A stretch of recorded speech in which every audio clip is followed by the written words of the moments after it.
ভারত যদি ইন্টারভেন করে বসে তাহলে কিন্তু আপনার একটা সুযোগ বা ক্ষেত্র তৈরি হয়ে যাবে। এই জন্যে সময়টা খুবই নাজুক। আগে আমরা যেভাবে খেলাধুলো করে অভ্যস্ত ওই স্টাইলে যদি আমরা মাঠে থাকবার চেষ্টা করি তাহলে কিন্তু এর চেয়ে বড় বোকামি আর কিছু হবে বলে আমি মনে করি না। আপনার নিউক্লিয়ার ডিভাইস তারা যদি এক্সপ্লোড করেন, নিক্ষেপ করেন, সবচেয়ে বড় জনবসতিপূর্ণ শহর হচ্ছে কলকাতা, তারা এটাকেই টার্গেট করবেন, যেখানে মেহমান হিসেবে যারা এখন অবস্থান করছেন অধিকাংশ লোক, তারা কিন্তু সেখানেই আমার জানা মতে এই শীতের সময় অনেককে রোদ পোহাতে দেখা গেছে। এখানে যারা অবস্থানরত তাদের সবাই কিন্তু এই ক্যাচমেন্টের আওতায় চলে আসবেন, কারণ যারা ভারতে আশ্রয় নিয়েছেন তারা ডেফিনেটলি অ্যান্টি পাকিস্তানি এলিমেন্ট বাংলাদেশের, এতে তো কোনো সন্দেহ নেই। তো ফলে এক ঢিলে অনেক পাখি মরবে, এটা পরিষ্কার বলা যায়। ডিউ রেসপেক্ট আমার অনুজ প্রতিম সহকর্মী এবং মাননীয় আইন উপদেষ্টা আসিফ নজরুল, তিনি পুরো সময়টা মানে আজকে নতুন নয়, এই আসিফ নজরুল হয়ে ওঠার যে পুরো পথ পরিক্রমা আপনি যদি খেয়াল করেন, তিনি 24 জন রাষ্ট্রদ্রোহীর একজন, কিন্তু খেয়াল করেন।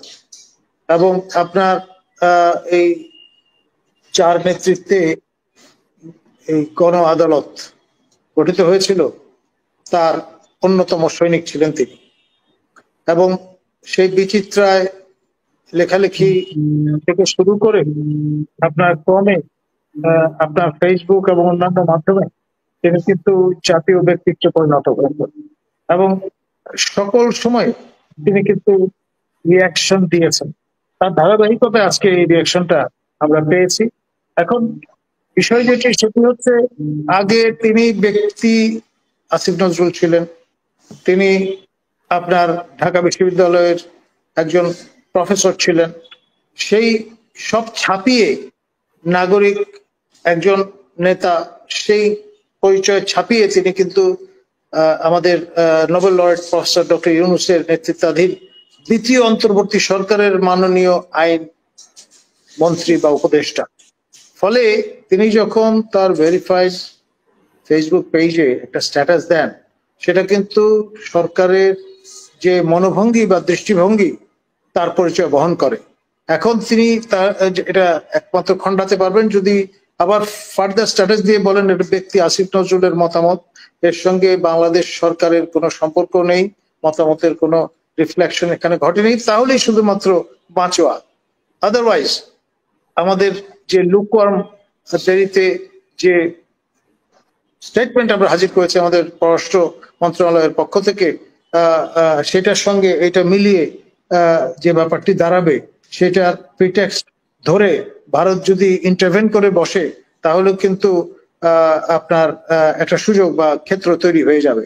এই জন্যে সময়টা খুবই নাজুক। আগে আমরা যেভাবে খেলাধুলো করে অভ্যস্ত ওই স্টাইলে যদি আমরা মাঠে থাকবার চেষ্টা করি তাহলে কিন্তু এর চেয়ে বড় বোকামি আর কিছু হবে বলে আমি মনে করি না।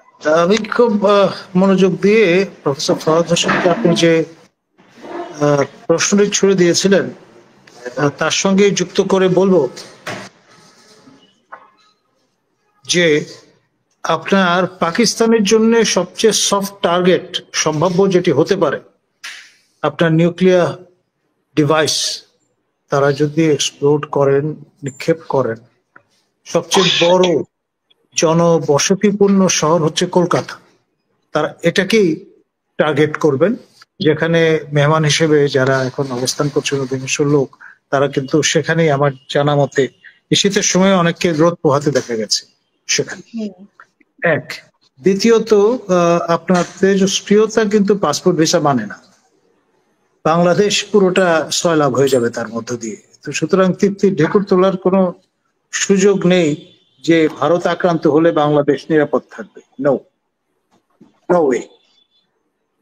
এবং মিলিটারি পার্সপেক্টিভ থেকে দেখলে যত বেশি পরিমাণ মানুষ হত্যা করতে পারবেন তত আপনার সুবিধা, এবং সবচেয়ে বেশি ঘন জনবসতিপূর্ণ শহর হচ্ছে Kolkata, largest city in India. তো ফলে একটা হচ্ছে 71-এ যে সমস্যাটা হয়েছিল তার একটা বদলাও নেওয়া যাবে, কারণ কলকাতাবাসী সর্বান্তকরণে সহায়তা করেছিল তৎকালীন বাংলাদেশি উদ্বাস্তুদের, এবং সেটারও একটা মানে স্যাটিসফ্যাক্টরি বদলা নেওয়া যাবে। দ্বিতীয়ত, আপনার এখানে যারা অবস্থানরত তাদের সবাই কিন্তু এই ক্যাচমেন্টের আওতায় চলে আসবেন, কারণ যারা ভারতে আশ্রয় নিয়েছেন তারা ডেফিনেটলি অ্যান্টি পাকিস্তানি এলিমেন্ট বাংলাদেশের, এতে তো কোনো সন্দেহ নেই। তো ফলে এক ঢিলে অনেক পাখি মরবে, এটা পরিষ্কার বলা যায়। সংশ্লিষ্ট যে ব্যক্তি, তার সঙ্গে আমার টক শোতে যুক্ত হওয়ার অভিজ্ঞতা হয়েছে, এবং আমার প্রিয় ছাত্র ডক্টর রিয়াজুল হাসান, এনসিটিভির চেয়ারম্যান, তার এই প্রতিষ্ঠানের সঙ্গে তার কাজ করবার অভিজ্ঞতা হয়েছে। এবং যে স্ক্যান্ডেলটা ছড়ানো হয়েছে যে 400 কোটি টাকার, আসলে ওখানে মূল ফান্ডই হলো 100 কোটি টাকা। সুতরাং আমাদের তিলকে তাল করবার যে কালচার আছে বাংলাদেশে, তার সঙ্গে এটার একটা সম্পর্ক আছে। সেই জন্য আমি মনে করি যে যেহেতু একটা ইনভেস্টিগেশন চলছে তার পার্টির পক্ষ থেকে, এটা সম্পূর্ণ হওয়া দরকার, তারপরেই বোঝা যাবে যে বিষয়টা আসলে কি। যতদিন পর্যন্ত এটা সম্পূর্ণ না হবে ততদিন পর্যন্ত তাকে সাসপেন্ডেড করে রাখার একটা সিদ্ধান্ত আমার জানা মতে হয়েছে ন্যাশনাল সিটিজেন্স পার্টির পক্ষ থেকে। ধন্যবাদ।